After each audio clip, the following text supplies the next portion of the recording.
All right, brother. Welcome in. Bo is in the house. Bo DePauli. Is that how you say it? Bo DePauli? DePauli. Yeah, DePauli. DePauli.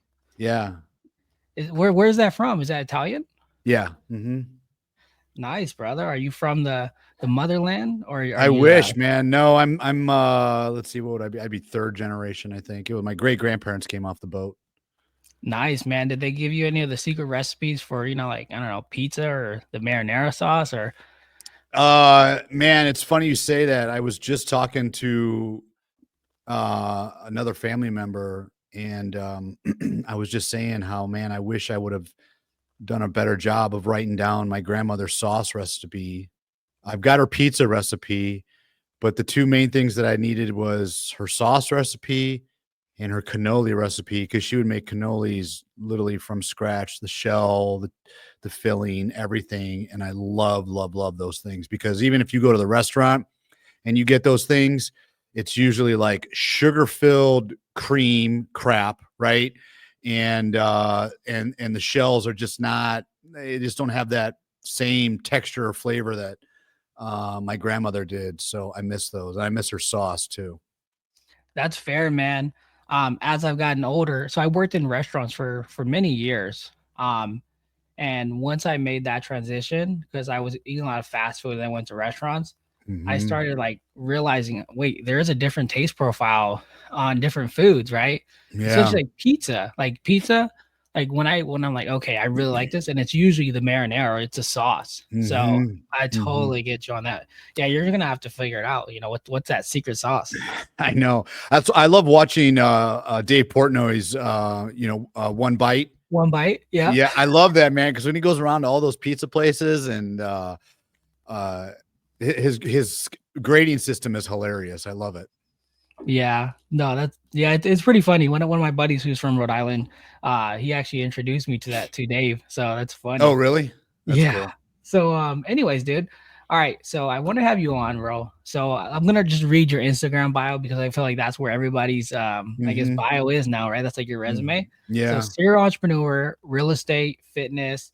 You host your own podcast called Raw Relentless, jujitsu enthusiast, fitness advocate. So tell me more about that, man. Where do I start? Yeah, let's start with did business come first or did you or jujitsu? Business. Nice. Okay. Yeah, well, I would say fitness and business is kind of about the same timing. I've been working out since I was, 18, because I graduated high school a dweeb. I graduated Were you high getting school. bullied or what? Yeah, I mean, I got bullied. I graduated high school. I was like 125 pounds. And so I immediately went out and got a gym membership, and I put like 30 pounds on real quick, natural, right? I wasn't using roids or anything. And then I fell in love with fitness, and I've been working out. I took a lull for a while because I got busy with work. So I didn't work out for a few years. And then I picked it back up, and I got like super hardcore, super into it in my mid 20s, early mid 20s. And that's when I started to like really dial down on training and diet, and then I started competing. I got introduced to like some industry greats, and so they took me under their wing. And I was competing in powerlifting for several years, and then I did one bodybuilding show, just so I could kind of like check the box with that. I wasn't like expecting anything out of it. I just wanted to say I did it, because I don't have great genetics. I don't have a bodybuilder's genetic physique. I'm not a big guy. Um, and bodybuilding is all about genetics. I don't care how much roids you do. Like, if you don't have the right genes, you're just not, you're not going to be there. I mean, cause like, if you follow, like, obviously everyone follows Arnold Schwarzenegger, right? Or if you're familiar with Chris Bumstead, who's like the new big guy in terms of that. I mean, Chris and Arnold have just superior genetics. And even if they weren't doing any gear, they would still pretty much look like that. And unfortunately, I don't, I don't look like that at all. You didn't get blessed by the Greek gods or Ah, anything. I got you. unfortunately, I did not. No. No, I get you, man. So you were doing powerlifting. So you got into powerlifting. Yeah. What was your lift? or what category in powerlifting were you like, hey, this is in my bucket list, I'm gonna go after this lift? What was it? I never got there. I never got there. So let's see. When I did powerlifting, it was, a squat, bench, deadlift. So my best squat was 560. Um, my best bench was 405, and my best deadlift was in competition actually was 573. Wow. Yeah. So and I competed at the 198 weight class, but I weighed in right at like 188, 190, somewhere in there. So I was So about you're 10 pounds. doing, yeah, you're doing more than double your weight, man. Oh yeah, yeah, yeah. Wow, that's huge, Yeah. bro. Yeah. So you're doing the gym thing, you're competing, and then eventually business comes along or real estate comes along, or what happens? Yeah. So, my dream was always to get into real estate, right? I always wanted to own commercial properties, multifamily. My uncle used to do it. And I actually talked about this on, I think, my first or second podcast. I remember as a kid, my dad explaining to me how my uncle made money because I didn't understand, the logistics behind owning real estate. And so he broke out this yellow line notepad, and he broke down exactly how my uncle handles real estate. And I was like, that's what I want to do, right? Because you're you get all that depreciation, so you don't really pay much in taxes. You get a lot of financial freedom. It's basically passive income. Um, to in a sense, right? You still have to manage it, but it's not like you're managing, if you're working like we were saying at a pizza place, right? You're there Yeah. every day, from morning to night. Real estate's not like that, right? And so that really attracted me to it. Um, it's a very capital intensive industry, right? You need a lot of capital to get into it. And back then, when I was learning about it, I had no idea about syndication, right? I just thought I need to save a bunch of money to buy real estate. I ended up doing flips for a while, foreclosure flips for a while. I did about a dozen of those. Um, but that life took me in a different path. I actually used that capital to buy the gyms that I own now, and that's kind of what I've been doing for the last 10 years. I run these gyms, and then I'm trying to do real estate as well. So I started during COVID, I started a new company, D3 Capital, and we do real estate syndications. So we're going out there and we're trying to find deals and close on them for investors. Love that, man. So I love that you're using the word the syndication, right? And just like you, a lot of people don't know. I mean, what does that even mean, right? It sounds like Mhm. a really hot, cool world. But for the audience listening, like, what is syndication? Syndication is just you're pooling investor money together to go out and buy properties, and you're reaching out to high net worth individuals, accredited investors, to get this money, to pool this money. And then when you go out and you buy the property, you're taking a minority interest in the property. You're giving the majority interest to the investor. And what you're working on is the backside, right? So as soon as you flip the property or you recap the property, you get the investors back their money plus some, plus the juice on their money.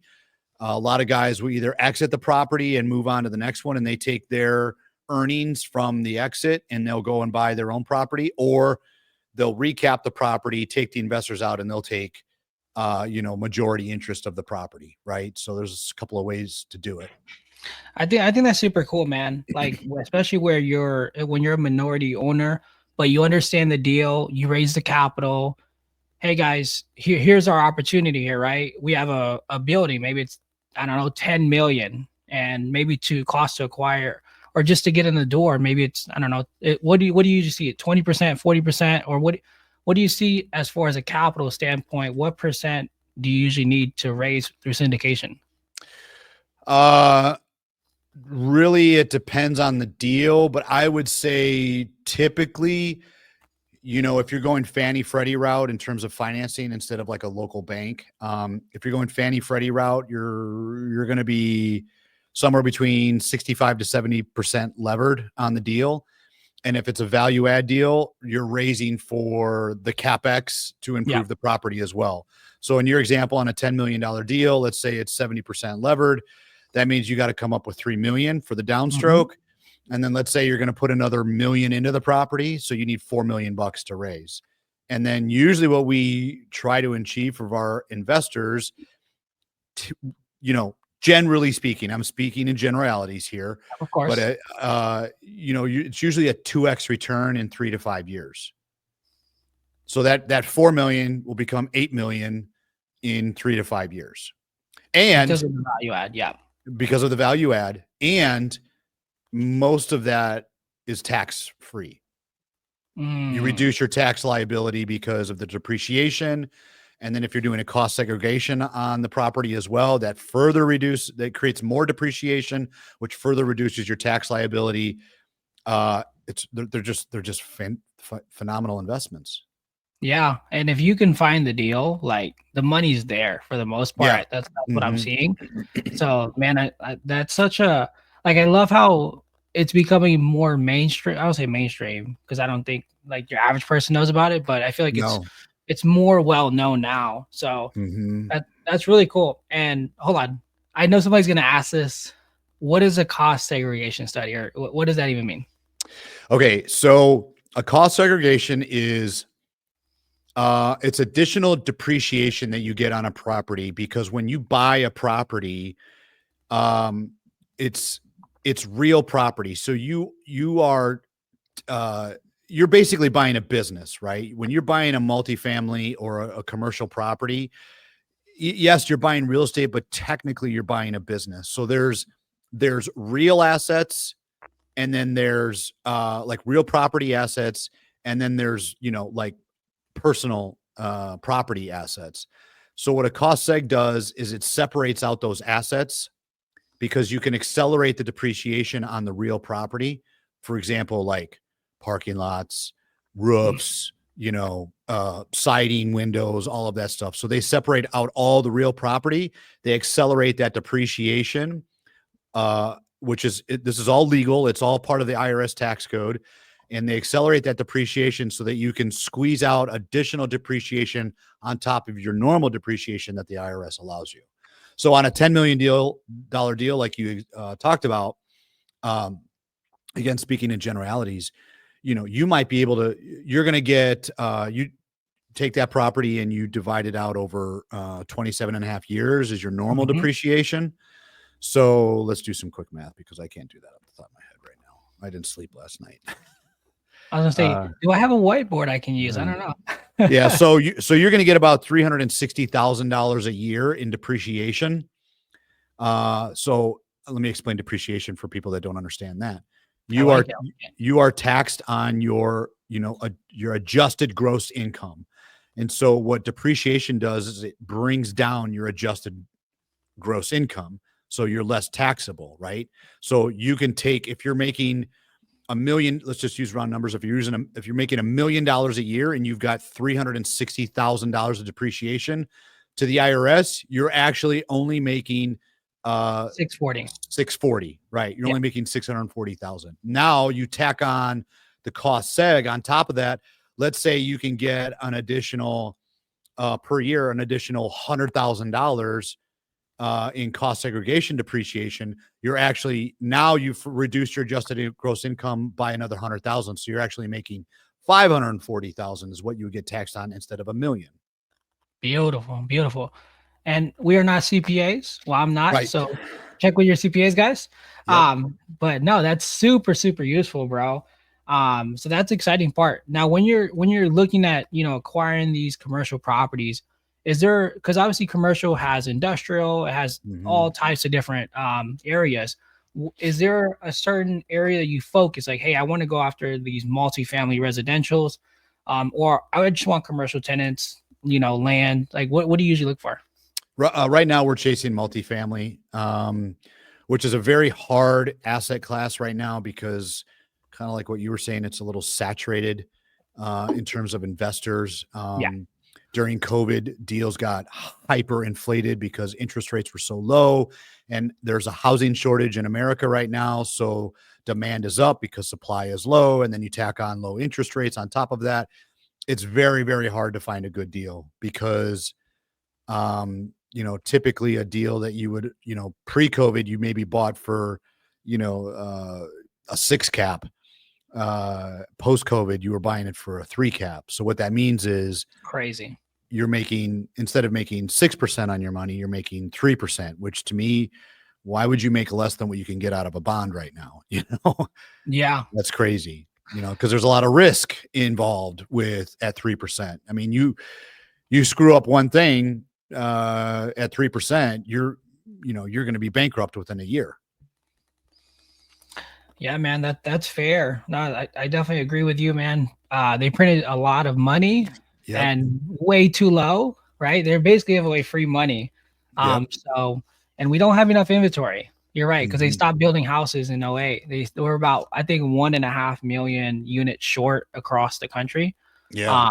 So we're super short on units, and people keep having babies. So Yeah. and our money, there's too much of it floating around. So Yep. the value has gone down a lot. Um, 40% of all money was created during COVID. In the Crazy. history of the US, 40% was created in the last 4 years. That's bananas.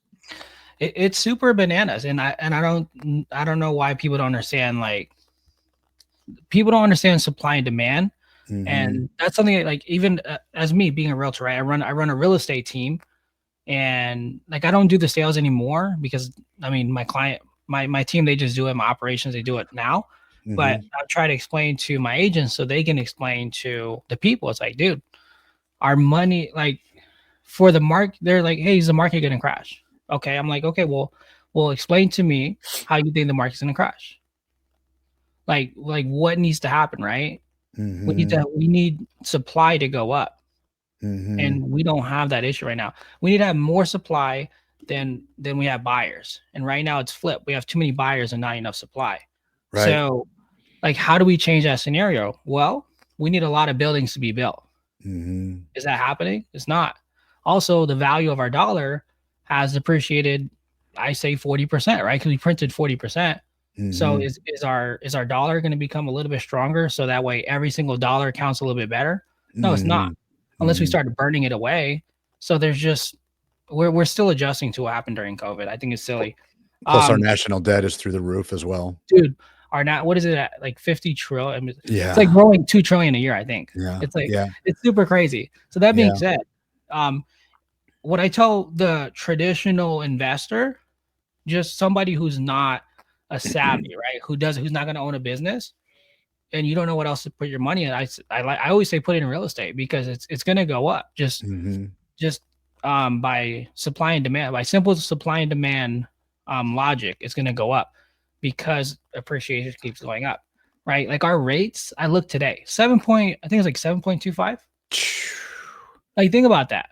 Like, that's how much demand we have. If our demand wasn't high, our rates would be lower.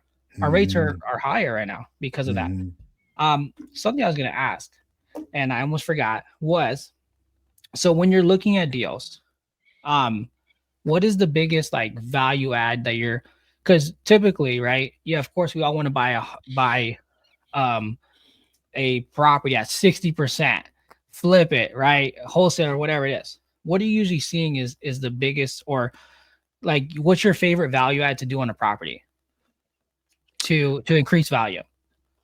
Usually it's unit turns, right? I mean, a lot of these units are so outdated. I mean, you were just saying it, right?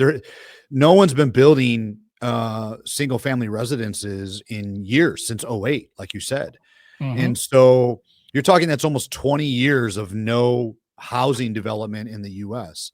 And prior to that, on the multifamily side, there Well, let me wasn't a fix lot you of, real quick. So they're yeah. building, but they're not building fast enough. Exactly, right, correct, Yeah, yeah, thanks for the correction, yeah, absolutely, yeah. They can't keep up with the demand, yeah. and prior to '08, there still wasn't a lot of housing being built, and especially on the multifamily side. So a lot of the property out there is aged, right? You're talking property from the 70s and the 80s. And yeah, they might have done some updates to them, several years ago, but you could go in there and there's still, carpeting throughout the entire unit, Formica countertops, shitty cabinetry, white appliances. Yet all the homes that they're building in the area have granite counter, hard floors, stainless steel appliances. They've got upgraded lighting. So it's just going in there and doing that kind of stuff, right? Let's put in some hard flooring. Let's upgrade the cabinets and the countertops. Put some stainless steel appliances in there. Maybe you'll get a $300, $200, $150 premium on all of those updates because you could keep up with what the market is doing. So that's what we really like to do with a lot of our facilities. Gotcha. Just optimizing what the Yeah. market's doing. Yeah. Are you guys are you doing a lot of remodeling though? Like, hey, I'm just gonna all right, this has carpet, let's just put flooring in all of them, and I think we can increase them all by $200.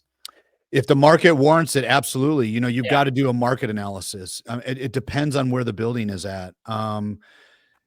Yeah, I would say traditionally speaking, yeah, upgrading the interiors you're going to be your biggest bang for your buck to be able to get the most premium in rent.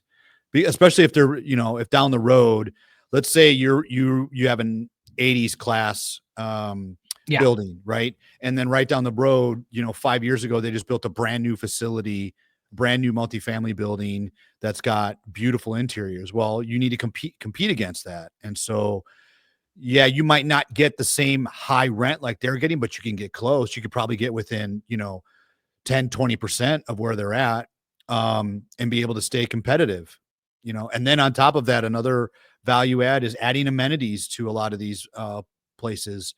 So what we're doing is we're maybe adding a pickleball court or maybe a soccer field because we're more family friendly, maybe a grilling station by the pool, upgrade all the pool furniture, that kind of stuff. Something that creates a real community wherever we buy our deals. got you.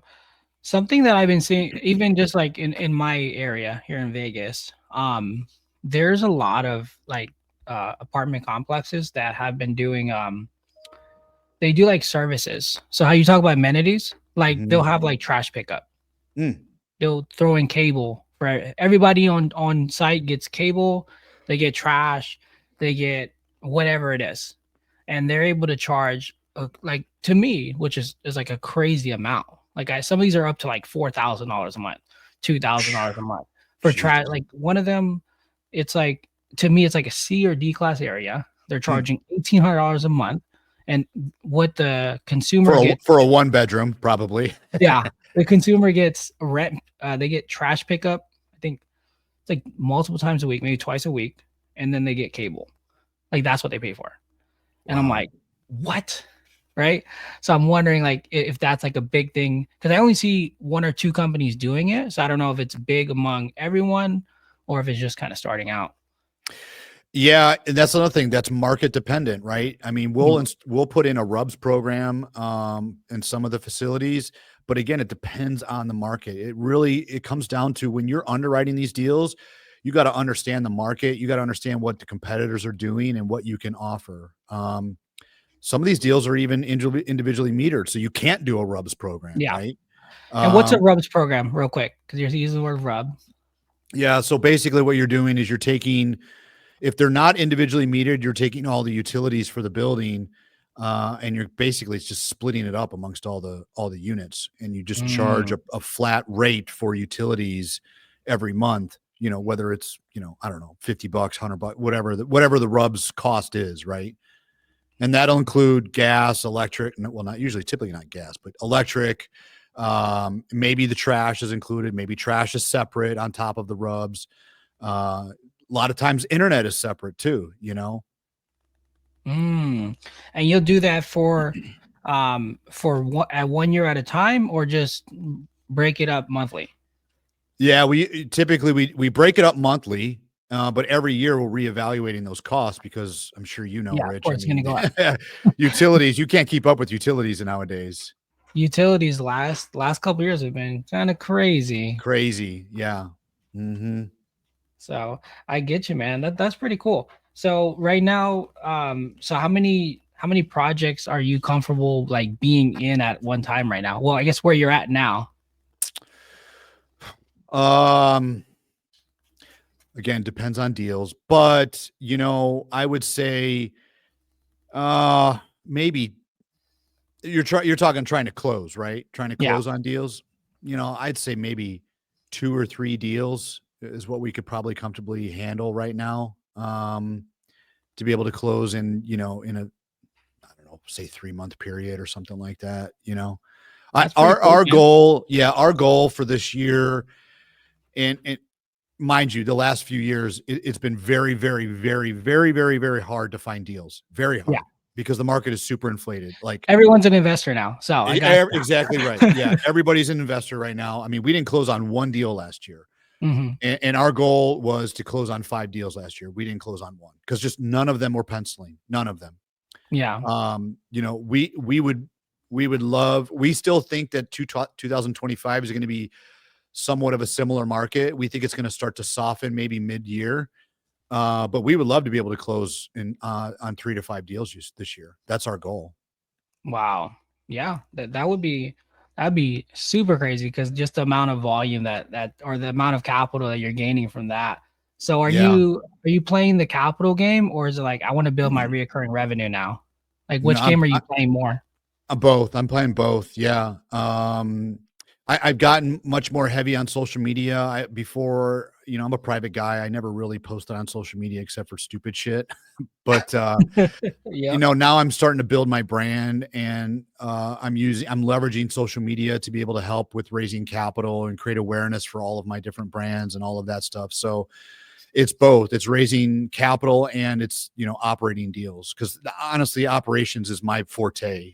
That's what I'm really good at is taking businesses and turning them around.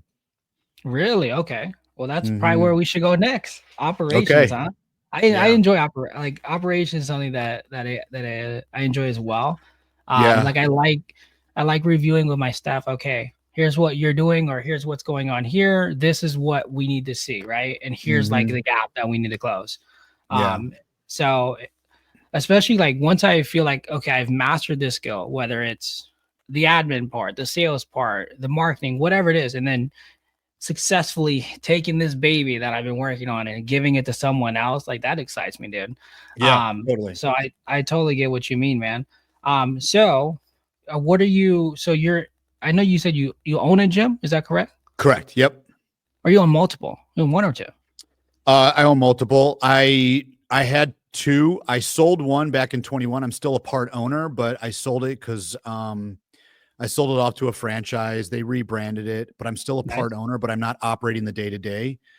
But I bought both of those gyms in 2014, and both gyms were going under. They were going ready to be BK, and so I bought them off of actually the landlords, actually, and the bank. And so I turned those around in the first year, and that's kind of and prior to that I was helping run a industrial construction company, and so I was very involved in improving operations, scaling it, all of that stuff. And that's basically I took that same knowledge and brought it to the gym business, and now I'm actually working on the acquisition of that industrial company right now. And same thing, I'm going in and I'm kind of redoing things and improving operations and making it more profitable and stuff like that. So Love that. yeah. So I guess to make it clear, so if I'm let's just say I'm looking to acquire a business. Hmm. What are the pillars or steps that I'm going to be working on first? Okay, is it like to me, right? I mean, just what I do is like, okay, you got to know your admin stuff, you got to know your, and then you got to know how to sell, and you got to know marketing. So where would you start? Financials. Financials, okay. Yep. I would start financials and then I would go to culture. Those are my top two things. Financials and culture, okay. So Yeah. Can you go deeper on financials, and then we'll go deeper on culture? Love to hear both. Absolutely. So when I say financials, like I think if you want to be a business owner, you need to understand financials. You need to understand basics of accounting. You need to understand cash flow, profit and loss, balance sheet, all of that stuff. You need to.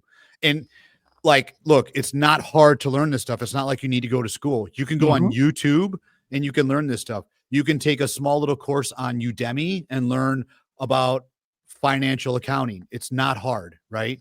But you need to understand it so you know what is happening inside of your business. Because if you look at a profit and loss, even if it shows that you're making a profit, let's say it shows that you're making $100,000 profit. That doesn't necessarily mean you've got $100,000 sitting in the bank, right? Exactly. Yeah. That because cash flow is a whole nother KPI that you need to look at. Just like you need to look at your balance sheet as well, because you don't know what is behind the balance sheet. What does the company have in assets? What does it have in liabilities? What does it have in debt? Right? It could be making $100,000 on paper, but what happens if it's servicing all of that profit in debt? Well, it's not really making any money then, right? So you need to understand those things. That's number one. And when I say financial accounting, not only do I mean the general financial statement accounting, but also like KPIs for that business, right? So you're a realtor, right? You're going to want to know how many listings do I have? What's my percentage of close? What's my average price of commission per close? All of those things. So Mhm. understanding those KPIs so that you know how you can take that information, those KPIs, and be able to scale and improve your business. Because there's only, and Alex Hormozy talks about this all the time, there's only two Yes, ways he you does. can grow a business: more customers or Or better. increase your price. That's Yeah. it. Yeah. That's it. So if you're saturated in your market for whatever business you're at, then and you can't get any more customer base, well, now you need to increase your prices, right? To grow the business. Or if you're if you think that there's more customers available, well, then now, okay, now we need to get into sales and marketing and we need to figure out how we can draw more customers to our business to improve revenue and profitability. Exactly. And then how do we increase that lifetime value of each customer, right? Right. How do we Dude, keep them around longer? How do we get them I've to pay watched more? all that stuff, dude. Yeah. So it excites me because I feel like I went to business management school, or I feel like I went to business school when I listened to Alex Hormozy and Dan Oh, yeah. Martell. Oh, Like, I'm like, 100%. dude, the way that he presents it, like, scientifically, I'm like, okay, Yeah. I accept your concept, and I hold it as my own now, right? Like, Yeah. I Yeah. accept it. Yeah. So in the gym space, when you're looking at accounting, right, you're looking at the P&L. Like, what do you like to see? Like, what does a gym number? What do the numbers need to look like? The KPIs need to look like for the gym. It's like, okay, MRR, or how many people new do we need to have every month signing up? Mhm. What's our Mhm. churn? Like, what do you usually want to see? Um, so you want to look, like you said, your average lifetime value of your member. How long are they sticking around? Some of the main ones that I look at are what's my blend, right? Because in the gym industry, typically speaking, you have tiered pricing, right?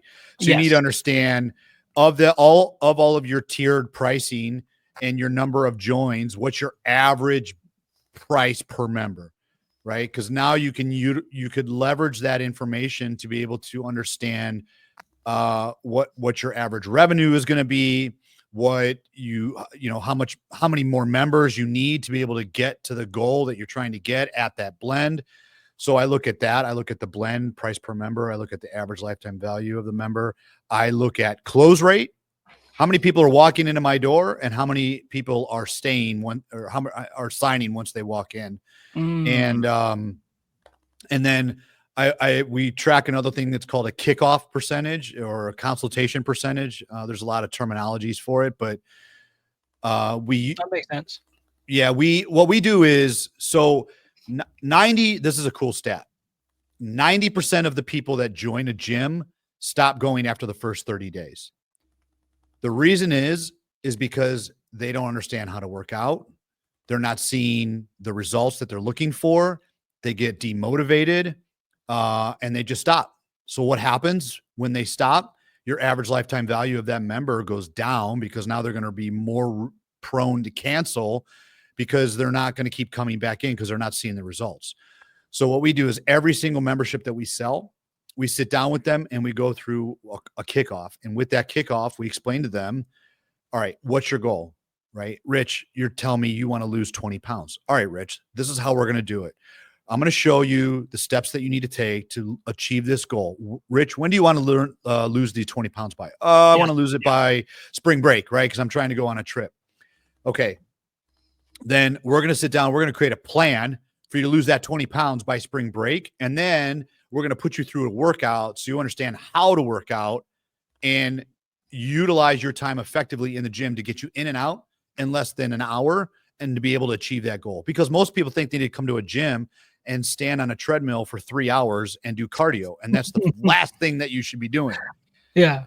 So it's those kind of things that we try and use to not only educate our members, but also sell them into maybe small group training or personal training or something to be able to help them achieve their goal, right? Because we want them to stick around.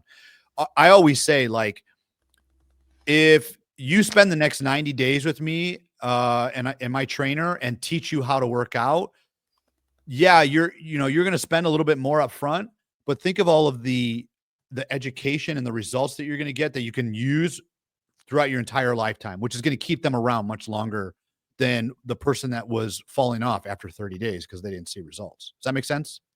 No, that totally makes sense, bro. It makes sense, especially from a conversion piece, because that's like Yeah. after they sign, you're giving them the game plan. So Right. that's a really good retention tool there. And Yeah. of course, it could be an upsell, of course, like, hey, Yep. let's get you into group coaching or one-on-one. So that's a pretty good metric. And so you said 90% of your members go into kickoff? No, our goal is 50%. Okay. Yeah, our I goal is to sign get up. 50%. I want to get 50% of signups get there. So if you were starting from the beginning, right? I'm just Mhm. thinking about a funnel because I have a lot of funnels Yeah. for my business, right? Like Yeah. mine is Instagram, right? Like Yeah. it used to be open houses and referrals and all these other places. Instagram, bro, we got it down. Like we got it. Like yesterday, 35 people came through the comments. Wow. Freaking yeah, insane, right? And my VA's in there, and hey, here's how we handle each person, right? Mhm. But I totally get what you're saying. So we have, let's say, 100 people walk through the door. Is that we're just saying walk-ins is one funnel for Yep. leads coming in. So you have Yep. walk-ins. Mhm. They come into the desk. Hey, I want information. Yep. Now, what is the KPI there or what's the action there that we're hoping that happens? Like Okay, set an so appointment, free trial. no, we immediately if we have somebody walking in, this is the best prospect that we could ever ask for, right? Because 50% roughly Okay. average 40 to 50% of our joins are online and the other is all in store, right? 50% are online. They Yeah, don't which even is come in. yeah, which is a uh it's a newer phenomenon because pre-COVID we never really saw those kind of percentages. Post-COVID, we're starting to see much more people joining online. But the people that walk in, those are the ones that we love the most because we could have that face-to-face interaction and be able to understand what they're looking for. If somebody joins online, we really don't know what they're doing. We still try and book that appointment, but most people that join online are like, no, I just want my membership and I'm good, right? But the people that walk in, we expect an 85% close rate. Wow. And so what we're doing is we are touring that person through the facility and understanding what they need out of a gym. We don't give them the museum tour, right? The museum tour is, all right, Rich, here's our benches over here. Here's our dumbbell area. Here's a Man, that selfie mirror. I yeah, got right. Man, that's boring as shit, man. So what we do is exactly what we said. We start the tour with, Rich, what are you looking for in a gym membership, right? What are your goals? What are you trying to achieve? How soon are you trying to achieve them? Rich, do you want tanning? Do you want childcare? Do you want group X? Do you need 24-hour access? So we ask all of those questions during the tour so we understand exactly what type of membership you need. And then at the very end of the tour, yeah, we show them the facility where they know and understand where everything is at. But these are the questions that we're asking throughout the tour. And then we do the price prezo at the end. But by the end, we know what Rich wants out of a membership. Rich wants childcare and he wants 24/7 access. Well, there's only one membership that we offer that offers that. So we point you right to that membership. You know what I love about that? It's like, um, as you get deeper into sales, you learn how to ask better questions, Yeah. and that's what it sounds. It sounds like you're asking all the what questions, and then the great questions are, it's like the why. Like Mhm. when I get a client belly to belly, and you start telling me what your motivation is and Mhm. why are we literally standing here talking, it's Mhm. game over. 100%, Mhm. we're gonna close. Like Yep. we're going to take you to the next step because this person came to me because they believe that I can help them. Yep. And 100% of the time, right? Well, for you guys, 85% of the time, like I'm going to because you're asking for help. Of course, I should sign you up 100% of the time because you're asking for help. So I got you. Yeah. Yeah. No, yeah, man, I love that. Just figuring out what's the whys. Don't Yep. worry. Well, don't worry, client. I'm gonna teach you the how. I just need you to give me your just tell me your dreams, tell me your goals. So love Exactly. that, man. Yep. So I'm just something that I think about as a business owner is for my and I don't know what you call them, but your salespeople essentially, whether you're trainers or whoever they are they getting some type of bonus, either one time or reoccurring for how many people they sign up? Is that like a thing? I don't know if that's a thing for gyms.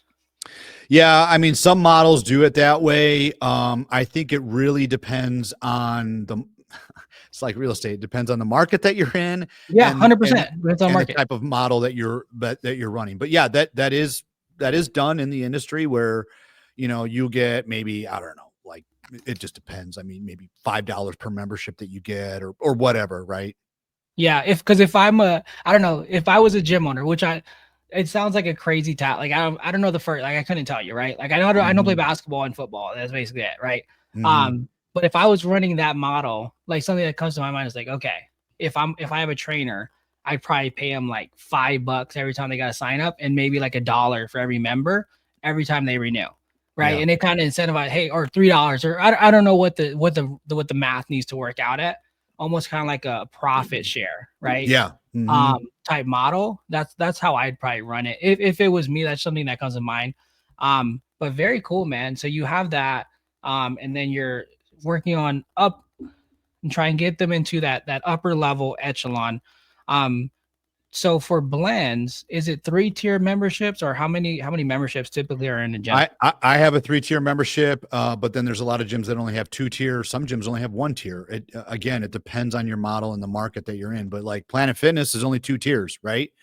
But I would say everybody outside of Planet, I shouldn't say everybody, but uh, most people outside of Planet is 3-tier. But then you also have the 1 tiers, like Anytime Fitness is 1 tier, right? One price. Lifetime, all of those higher ends, that one price. Um, Again, it just depends on the model. There's so many gym models out there now. It's not like it was, 10, 20 years ago where you only had a couple brands. Now I feel like gyms are like Walgreens and CVS, man. They're on every Dude, freaking they're corner. everywhere. It's Yeah. like you do jujitsu, right? So there's Yeah. a jujitsu, there's boxing, Yep. there's all in one. Like Planet Yep. Fitness, they're just looking for volume. EOS Yep. is looking for volume. Like Yep. Lifetime's luxury. So it's like, okay, what's my niche, and how do I get enough MRR with the clientele, right? Or Yep. how can I express to the client that because they come here, they're gonna get the six pack or whatever their goal is, right? And Yeah. I think that's the goal with gyms. Like for me, somebody comes to me, how do I get keys to my house, right? For you, it's Yeah. like, okay, can I express to my client they're gonna get a six pack Right. or whatever that is, man. So no, that's pretty cool, man. Do you see since you have a 3-tier spread, are a lot of them in the I don't know, I feel like most people will be in the top or the bottom. I don't know if anybody would be in the middle. Is that what's usually the spread or blend? Majority of people are joining at the higher tier because that's where all of our amenities are at, and the people want the amenities. And I did that Mm, on purpose with the way I of course. priced it secretly. No, it makes sense, bro. Um, yeah. Like So we have our basic membership, which is just basic. It just gives you club access only during staffed hours, and you get no perks, right? And I would say that's our lowest join. It also has our highest enrollment. And there's a reason behind that, right? The people that really want or just want a basic membership and are willing to pay the high enrollment, that's a customer that I'm willing to have. The reason why is when I first bought the gyms, the biggest gorilla in the industry was Planet Fitness. They were gobbling everybody up because, like you said, they're a high volume, low price point business model. So their gyms were doing 10 to 14,000 memberships per year, right? They were just taking up the Adding? whole industry. Like you Yeah. talking about adding or oh wow. That's Yeah. they would get up to. They would get up to about 10 to 14,000 and stay about there, right?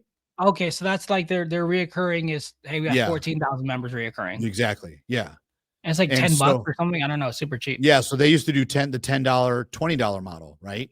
And so Yeah. that's what I did. I did 10, 20 as well to compete, but I offered more at my gym because I had Group X, I had childcare, I had what else did I have? I had training, I had all that stuff. Planet didn't have that stuff. So we did the 10 and 20. But what I found was the people that were paying at the $10 are not customers that I really want because they didn't Not really the same care about commitment the level gym. either. Yeah. Not the same commitment level. They didn't care for the gym like the higher price members. They didn't take pride in the facilities. You know, they would trash the equipment. They would throw weights around because it was just $10 a month. And so that is one thing that I learned is if you're willing to come in at our basic tier, which now is about $20 a month, we charge $5 weekly for our basic tier.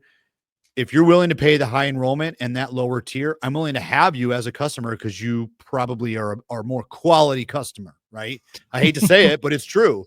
Because if you were only wanting to pay 10 or $20 a month right now, like you're not serious and you're not going to really care for the facilities like the people that are paying at the higher tier membership. That's fair, man. No, thanks for breaking all that down. All right, so let's go into culture. So Mhm. we talked about kind of the metrics of going from somebody's walking in or online up until okay, now they're going into tiers. So now like what's the culture that we need to first start the gym, scale it and then just elevate it? Like what does that look like? Man, you got to have, and this to me, this is probably the numbers is the easiest part of business for me. The Yeah. culture is the hardest part, man. That's the hardest part to build a good team that is focused on the same goal, willing to work towards the same goal in the same direction, and doesn't let their egos get in the way of progress for the company as a whole. And so if you've got bad actors in your organization, one bad actor is going to bring the whole organization down. And so I learned very early on, like I'm not willing to put up with shit. Like if you're a shitty person or if you're not a good worker and you're not putting in the same effort that the rest of the team wants to put in, then you're not a good fit for our organization and you should probably work elsewhere. Mm. So is it so when you're looking for culture, obviously this is more a question of to me it's like who, right? These are all Mhm. who's. Yep.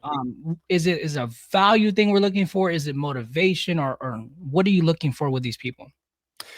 I think a lot of it is value. I think motivation somewhat can be built, depending on how you run your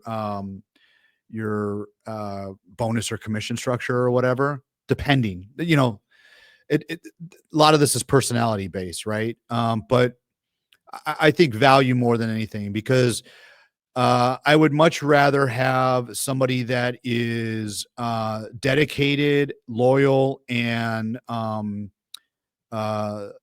serving toward the organization than some sales guy that is egotistical and just makes everybody's life a living hell around them, right? Because if you increase my sales, 50% or 100%, but the whole team is miserable around you, like you're really not worth anything to me. Yeah, 100%, bro. Um, Especially sales. Like obviously I'm in sales, so it's like, dude, we need people with empathy, Yeah. people who care, right? People who are Right. giving and Hmm. servant leaders. Like something I look for is servant leadership. It's like, okay, whether I gave this guy a commission, whether I gave them a bonus or paid them more or not, like, are they willing to run through the wall? Like, Yeah. is this person going to run through the wall just based off base pay or, just because we have a good relationship? Or Mhm. is it like, are they money driven? I mean, obviously we all want to make money, but Mhm. it's, I think in our industry, it's like we got to be people first. If we're not people first, if we don't care, like if we don't want to help people first, it makes it really really hard to build that team. So if you were looking for somebody new, is there any questions you're asking, or is there like preliminary steps you're using, or how are you vetting people? So we built out a interview question template for both phone and in person to be able to help build the culture that I'm looking for. And it's simple questions. They're not it doesn't have to be hard. It's like, give me an example of a time that you had a tough customer situation and how did you handle it? Right? That will tell me a lot based on what they did and their response. Um, Another one that I ask is, and this is kind of it's silly, but to me it tells a lot about the person. I will ask in the interview process, um, what was your least and most favorite subject, and do you think that grades represent your capabilities? Mm. And I use that because first off, I get to know the person a little bit more. I build a little rapport with that candidate, and I know like what was their least and their most favorite subject. And then based on their response about grades, I'll know whether or not they're going to be a hard worker or not, you know? So are you looking for the A grade people, or are you looking for the C's who are super entrepreneurial? Man, that's a tough question. I don't know. All my friends that are entrepreneurs, like some of them, yeah, they were like freaking okay. They should have went to Harvard, but some of them were like, "Hey, I was a C student, Oh but yeah, this dude, topic didn't interest me." I barely graduated high school, bro. Like barely. But each position has a certain thing, right? Like It does. if I'm looking for maybe a COO, I mean, maybe yeah, I probably want somebody who I know is going to be on top of it. Yeah, I Yeah, probably, you know yeah, what I mean? yeah. So that's why I'm like, okay, I just like to hear other people's perspective. Um, so I think that if you got a C student that's extremely entrepreneurial, the only thing that worries me is they're gonna use you to learn the business and then take shit with them, customers, all of that stuff. Which look, like that's gonna happen regardless. I Yeah, understand that, but man, that's the tough part about business is are you creating a competitor, you know? But then at the same time, it's like you shouldn't have that limited mindset because there's enough out there for everybody, right? I think that there's enough out there for everybody. A good mentor taught, like I've heard this multiple times, like, hey, like if you're creating a world so big that they never want to leave, like you're doing a good job. And Yeah. when you get superstars like that, it challenges you to, oh shit, I need to grow, right? Yeah. And a Yeah. lot of times, like I have some fantastic realtors, and they're still on my team because I'm able to give them so much value. It's like, oh shit, if I went somewhere else, I'd be out of my mind, right? Yeah. But also they have the channels to where I give them the channels to where if they want to grow, they can grow here. Like they don't have to go Mhm. anywhere else because I'm giving them the support that they would get at the next level, but they'd have to pay Yeah. for that somewhere else. So it's Mhm. like, okay, even in the gym business, right? Like maybe so you groom somebody really well. Well, what would have to be true for us to maintain this relationship, but they get to grow too? It's like, okay, maybe Mhm. we're opening a Mhm. second gym, or you know what I mean? Like, it's Yeah. just like, how can I maintain this relationship, but also elevate it? And I'm always that's something that I always think about as a business owner. Like, how can I elevate this relationship? Because if I have to keep this person down for me to grow, like I feel bad. It's like, okay, we're very limited belief right here. So that's what I think Yeah. about. It's like, No, yeah, I agree. And you know what? That's actually one thing that is um so I'm part of this group that is it's a roundtable of other gym owners across the US, and we get together a few times a year and we just talk about industry standards, what the industry is doing, who's doing what, who's doing things good, who could do things better, and we tour each other's facilities and all that stuff. And that's super cool. yeah, and so one of the things that we always talk about that is the biggest challenge in our industry is the personal training side of the business Mm. because so many people will come in, they'll get their PT cert, they'll learn the business, and then they'll want to go out on their own and open up their own gym. And it's like, what can you do to provide value for that employee that makes them want to stick around and not do that. Or nowadays, right now that social media has gotten so popular, is these trainers will now start doing their own coaching online and make an ass load of money through Instagram, coaching people through their Instagram account. Again, how do you provide value for somebody like that, that can make big money if they're good, to be able to stick around, you know? So something that I think about, which that's like, that's obviously it's similar, a little bit different, but something that's happening in real estate is called the team bridge model.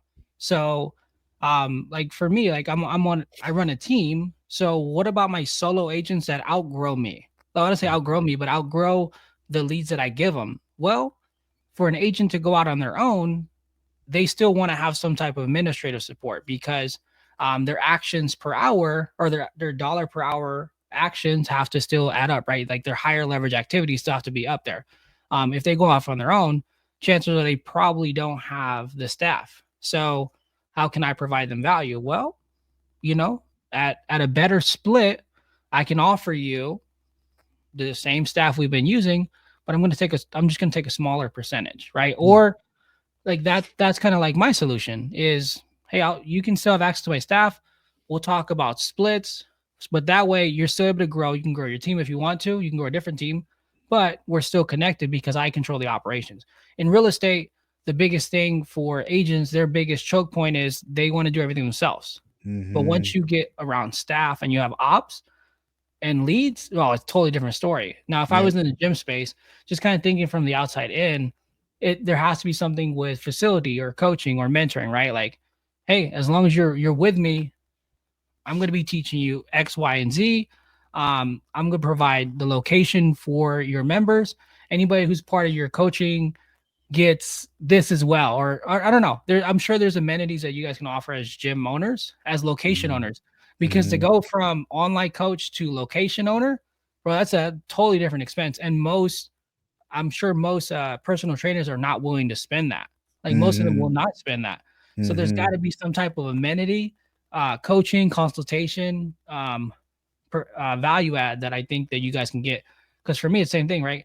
Like the risk that I'm willing to take that most realtors won't take is the staff. Like Right. I have I have 4 people on staff right now, and most realtors can't afford that because they're just Mhm. like mentally they're in their own way. So what's the risk that personal trainers won't take? And it's the location expense and then the staff expense. Well, how can you use your staff and location as leverage to keep your personal trainers? Or like what type of membership agreement can we have, Mhm. that's what I would think.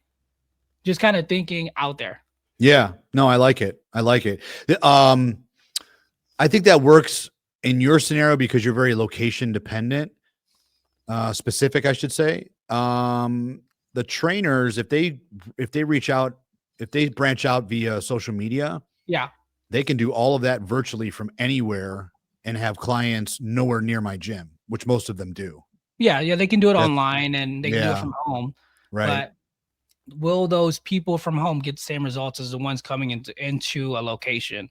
right, Because I've seen personal trainers who do group coaching inside of a gym, and then that personal whatever trainer just pays the gym X amount to bring like a in rental fee. Yeah. a rental fee, exactly. So I mean, it Mhm. might just be, hey, there's a rental fee agreement. You can bring 20 people every week or whatever it is.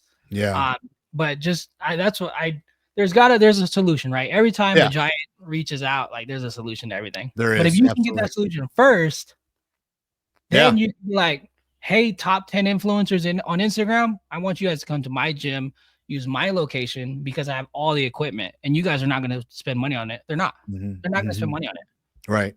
or most of them won't. But that's probably my solution would be the location thing with rental. Okay. That's a good idea. Maybe, yeah, maybe some type of co-brand or Yeah. and, and then you can grow together. Yeah. Mhm. Yeah. Something that I'm going to be doing this year, bro, is on top of the podcast. So on top of the podcast, I'm also doing. I have like what do we post like 28 pieces of content a week. My staff does. Damn. I'm also going to do a collab with somebody in my city who's crushing it like a restaurant, so that way I can do like collab features. So I'm excited for that. That's Yeah, cool. yeah. where I promote them, give away a gift card, maybe like $100, but they got to have at least 5,000 followers. Like that's Okay. my big thing. So, yeah, man, something I'm working on. But man, any last words you wanted to share with the audience before we got out of here? I don't think so, man. This was fun. I enjoyed this. Same, brother. I love learning about new different industries and just hearing how people think and Yeah. how they're successful. It's super cool Yeah. to me. Yeah. It's awesome. So guys, if you guys are not already, make sure you guys go follow Bo. What's your Instagram handle? Bo DePauli. Bo First and DePaul. last name. Yep. So make sure you guys follow him. He's owner of a gym. He's in real estate and just lots of knowledge. So this was fun, brother. Thank you so much. We'll see you on the Thanks, next Rich. one. Yeah, buddy. Thank you.